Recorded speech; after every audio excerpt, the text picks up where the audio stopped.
And we follow the history trail next this afternoon and find out how people lived in the 17th century.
John Hampden, you have refused to pay the ship money which His Majesty demands of you.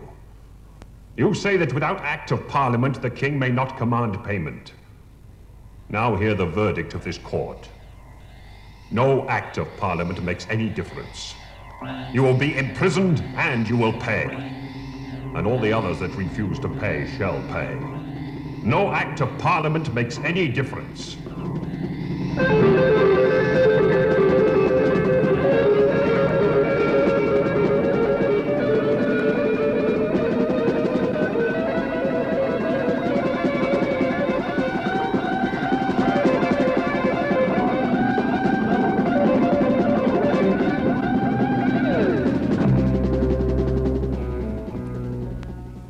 Before 1640, King Charles I was trying to raise money to govern his kingdom, but Parliament didn't want to give him that money, at least not until it was happy about the way he was going to spend it. So Charles had to find other ways of raising money, other taxes which didn't need the approval of Parliament. One old law he discovered allowed him to charge money for new warships from people who lived near the sea, but he charged ship money from everyone, whether they lived near the sea or not.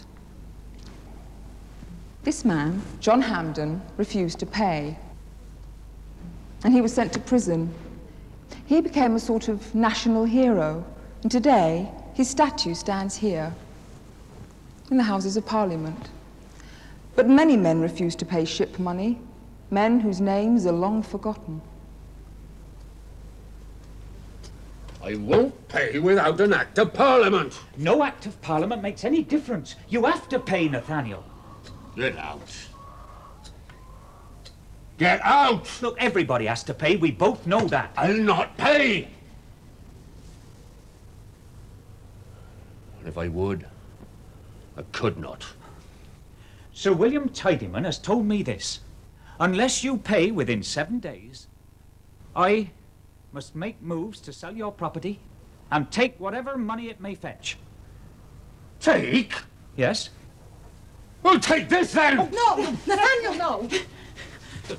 7 days. Remember?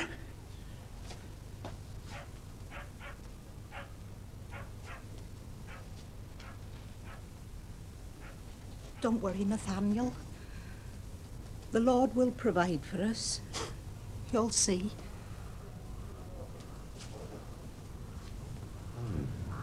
And all these people have still not paid. They have not. Those are them that have paid no ship money at all, Sir William. And there's plenty more has paid only part of what is asked. There are still some men with some sense in their heads, then. Richard. Richard. Where did you get the money, Nathaniel? What have you done? It came from Sir William Tidyman's man. So now I shall pay after all. Why should he give you all that money? To join the King's army in place of his brother. Oh. He's paid our ship money and 20 shillings besides. So you'll be gone, and we shall starve. No, you'll not starve. We'll put the boy to work. He's clever with wood. And I think John Stone, the carpenter, will take him in while I'm away fighting for the King. Or supposed to be.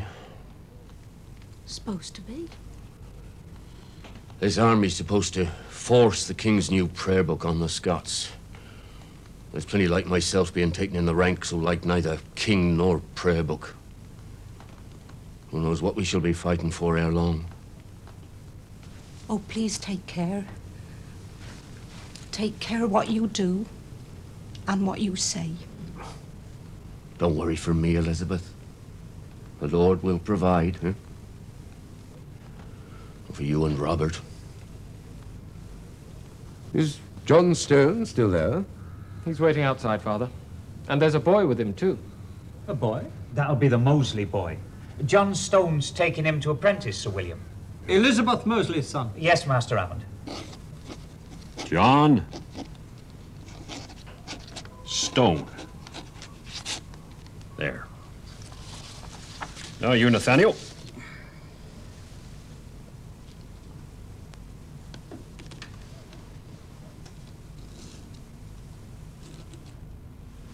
All right, Robert, say your goodbyes. Goodbye, Mother.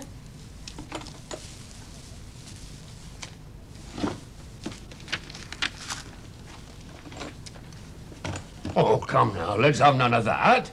No cause for sadness. You should be glad to have such a man as Master Stone here take you into his workshop. I'll do my best by him, you may be sure of that. You work hard. One day you'll be your own man. Skilled carpenter. God be with you. John Stone, sir? Yes. He is not yet paid, sir. Says he won't pay so much as a single penny.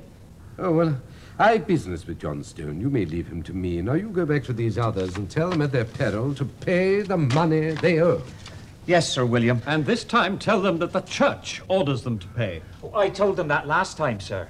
Indeed, and what did they say? I dare not repeat it, sir. Not without fear of being struck down on the spot. Good day, Sir William. Master Hammond.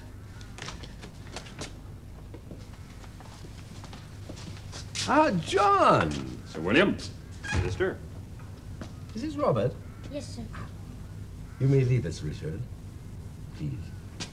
Thank you. Now, John, about this ship money. You know my views on that, Sir William. I'll not pay it. I'll pay no tax until a parliament is called to agree it. I cannot be seen to give work to a man who willfully refuses to obey the king's order. Then I shall move. I shall go elsewhere for work. There are other places. And there are other carpenters. You'll not get work where you're not known, and without work, you'll starve. Oh, Minister. Minister. Listen to me, John. You remember how often I've told you that one day I will have all the rooms in this house paneled in the finest oak. Yes, I remember well enough. Well, John, do you want that job? Mayhap. It's a big job, John. It could be the making of a craftsman like yourself. Other work is bound to follow. Well, John, will you do it? Or do I have to find someone else to panel these rooms for me? And the ship money? Don't worry about that. We'll take it out of the payment for the work you do.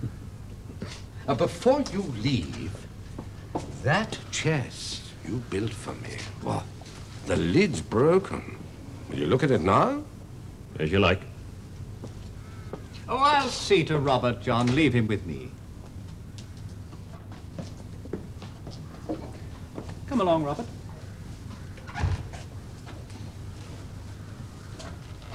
No, sir! You hurt me, sir! Now listen. Do you know what sort of master you have? He is against the king, he is against the rightful leaders of the church, and he is against me. Sir, please, sir, my arm! Your father, Robert. He's a good man. Yes, sir. He's gone with the army. Not like this John Stone. He's my master, sir. Yes, I know that, Robert. So listen carefully to what I have to say. Watch your master well. See who he meets. Because I will reward you for any information I may use against him. Do you understand that? Do you? Yes, sir. Good. Now remember, Robert, come to me at any time at all. Next week, would that be early enough? That suits me well. Hello, Robert. He's a sharp boy, this John. You'll not be sorry to have taken him. He'll do a good job. Won't you, Robert? A very good job.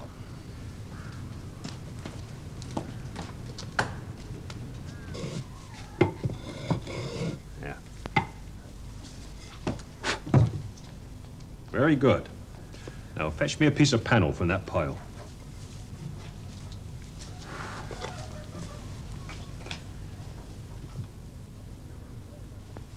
When I learnt to carve like this, Master? Papist rubbish, never. Throw it out. What is it?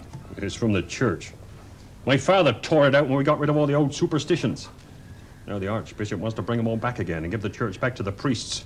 They destroy true religion if we let them. But if the Archbishop wants to... Oh, yes, what the bishops want, the bishops get. This land's in the hands of the bishops. The Privy Council, that's what makes the law. Now the king will have no parliament. That's stuffed with bishops. The Lord Treasurer of England's a bishop.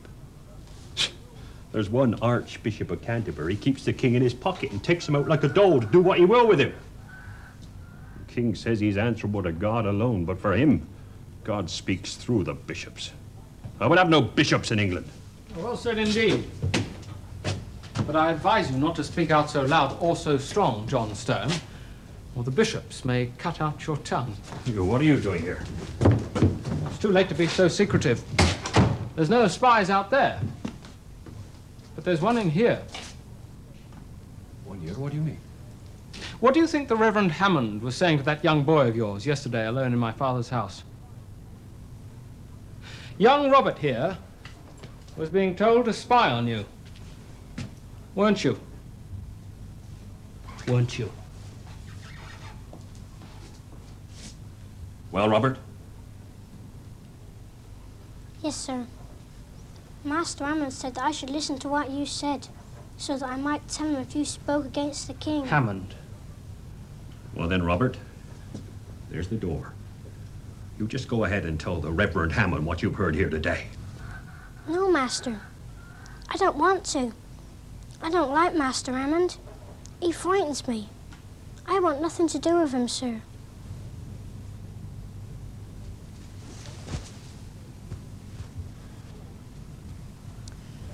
It was very dangerous to say you were against the king or his bishops. But there were many people in 1640 who were prepared to take that risk. One of the ways these people opposed the king was by these pamphlets. They could be easily and secretly printed and then passed round to people to persuade them to support these complaints. Sir William Tideman is a king's man. He believes that it's everybody's duty to obey the king. He also collects the king's taxes. The village people don't agree with him, and nor do the members of Parliament. From the end of 1640 to the summer of 1642, the House of Commons tried to limit King Charles's power. The king said they must not interfere with his government. Parliament insisted it must be listened to. Both sides saw war coming, and both sides were prepared to fight. The king is gathering his supporters in the north. There's no time to lose, John. Parliament is raising an army in London, and I leave tonight to join them. So it'll come to fighting at last. It's too late for argument, John. The time has come for Parliament to show that it has might as well as right on its side. We must act before it's too late. Now listen, John. I have here a letter for Sir Francis Preston. It is an instruction to keep his castle barred until our army comes. From there we can control this half the county. The problem, Sir Francis does not return home until tomorrow noon. Can you keep this and deliver it then? Will it be safe enough here? I can take it, Sir Richard. Good. Now, it's very important, Robert, and secret. You must show it to no one but Sir Francis Preston himself. I understand, sir. You know the dangers if you're caught with this by supporters of the king. Yes, sir. I know. I won't be caught. Well, here it is, then. And may God go with you. There we are, then, John. It's time. Time to act. Act? Yes, Richard, it is time to act. Time for all of us to act. Goodbye, Robert. Look, Robert, I think it's safer if you spend the night at your mother's house. I'll be with you. I have some work to do up at the church.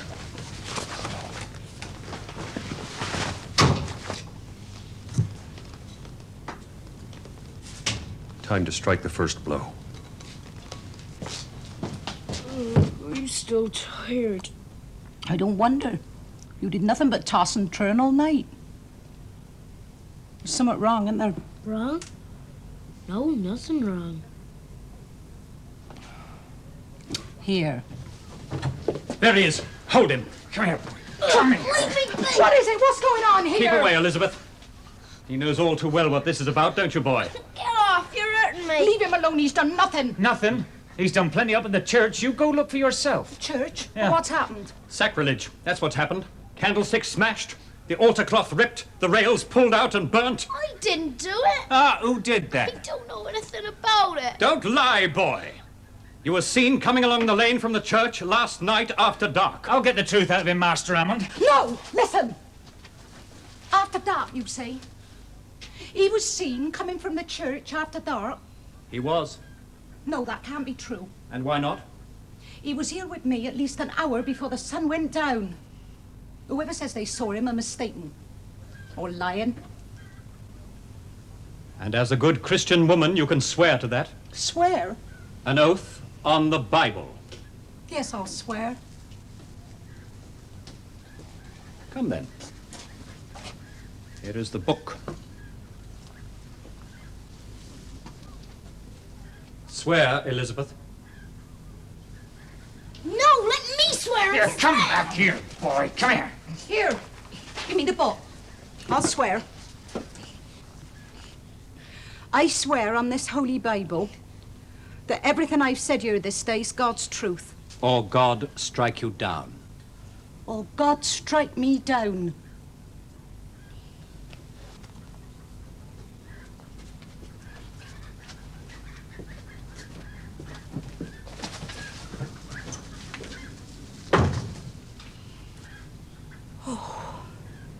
The world's turned upside down. What's going on, Robert? I don't know everything, Mother. But Master Stone says that soon Parliament will rid us of the King and all those who treat us like this. And when they do, then we shall be our own masters at last. Shall we, Robert? Or shall we have new masters instead? New masters? Here. Do what you have to do with this. But for God's sake, take care. It's all right, Robert. It's all right. It's finished. Look, finished at last. What do you say? I think it is very fine, Master. Aye, that it is. This is our monument, Robert. A tribute to our skill and labor. Nobody can take this away from us. Nobody. A troop of Roundhead soldiers, you say? Yes, Sir William. I understood they were coming this way. We've far too few men to defend our house. No need to be afraid of them, Sir William, not if you have peace in your heart. Sir William! You're hurt. You must leave immediately. Parliament soldiers in the church. They've smashed all the windows. I come in the name of Parliament. What do you want here?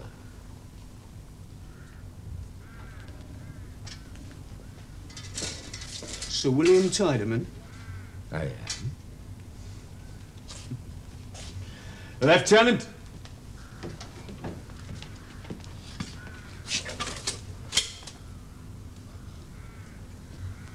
Richard. Is this the man? That's him. Right, Sir William. I'm instructed by Parliament to search this house for arms which may be used to support the king. There are no arms here. He must carry out his orders, Father.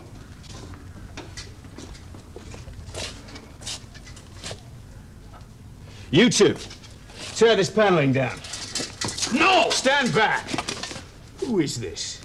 John Stone, a craftsman. I can vouch for him. Captain, I am responsible for this paneling. It is my labor that has put it here. Is that so, John Stone?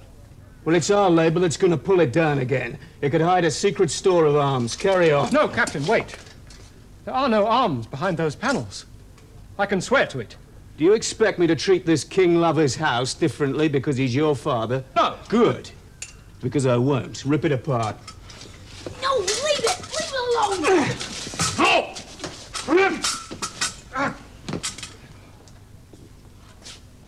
I should arrest you for that, John Stone. Nobody stands in the way of Parliament now.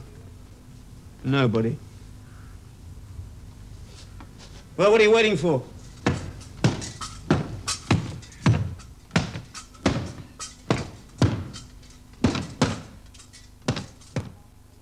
The Civil War began in 1642.